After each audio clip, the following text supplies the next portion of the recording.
सबसे बड़ा काफिर जो जमीन पर कभी जिंदा रहा वही अकेला था, जो हजरत नूह अलैहिस्सलाम के तूफान से बच गया था। और ये काफिर था नबी अल्लाह आदम अलैहिस्सलाम का पोता। ये दुनिया में पैदा होने वाला सबसे बड़ा अजूबा और अजीम कद का इंसान था। उसकी ताकत और कद्र ओ कामत का अंदाजा लगाने के लिए सोचो, जब उसे भूख लगती थी तो समंदर से हाथों से व्हेल मछली पकड़ लेता था, उसे आसमान की तरफ उठा देता, धूप की गर्मी से उसे सेंक कर खा जाता, और जब प्यास लगती तो बादलों को रोक लेता और उनसे पानी पी लेता। उसके लिए जिंदगी बहुत आसान थी। वो जमीन पर जाबिर और फसाद करने वाला था। इल्म की किताबों में जिक्र है कि वो 3000 साल तक जिंदा रहा। जब हजरत नूह अलैहिस्सलाम का तूफान आया तो उस बड़े काफिर औज इब्न उनुक ने हजरत नूह से दरख्वास्त की कि उसे भी कश्ती पर सवार कर लें, लेकिन हजरत नूह ने साफ इनकार कर दिया और फरमाया कि मुझे अल्लाह से इसका हुक्म नहीं मिला। जब पानी ने सारी जमीन को ढक लिया तब भी उस अजीब कद वाले शख्स के घुटनों तक ही पानी पहुंच पाया। फिर हजरत मूसा अलैहिस्सलाम के जमाने में यही औज अपनी बीवी के साथ सीना में रहता था। जब हजरत मूसा अलैहिस्सलाम ने बनी इजराइल को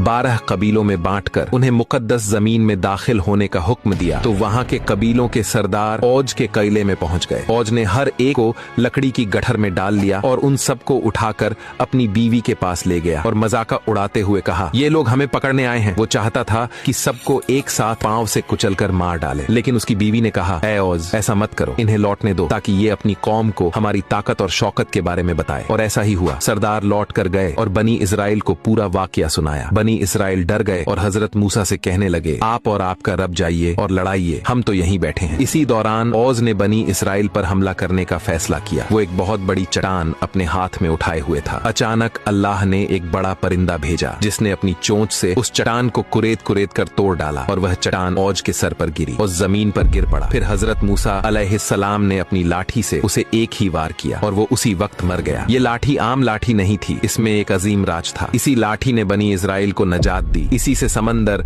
2 हिस्सों में बट गया और इसी ने फिरौन और उसकी कौम को हैरान कर दिया जब वो बड़े अजगर में बदल गई थी। यारो, कमेंट्स में लिखो ला इलाहा इल्लल्लाह, ये तुम्हारे लिए क़यामत के दिन गवाही